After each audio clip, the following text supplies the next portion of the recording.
Bonjour et bienvenue dans cette formation sur les types abstraits de données.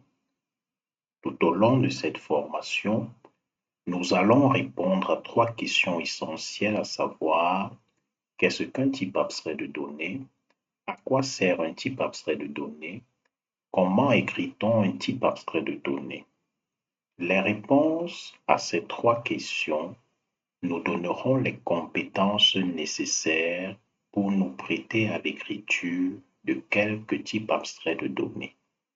Comme vous pouvez donc le remarquer, notre formation sera divisée en quatre grandes parties.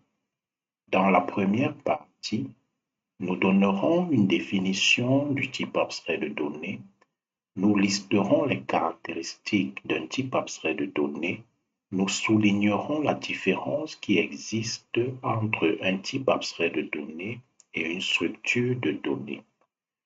Dans la deuxième partie, nous présenterons les avantages d'un type abstrait de données et listerons quelques cas d'utilisation du type abstrait de données.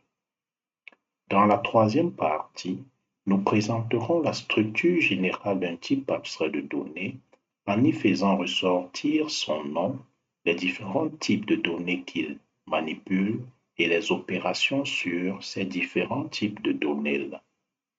Dans la dernière partie, nous allons pratiquer en nous prêtant à l'écriture de quelques types abstraits de données, en y écrivant tour à tour le type abstrait de données des booléens, des nombres entiers naturels, des tableaux, des piles, des fils, des listes et en bonus des arbres.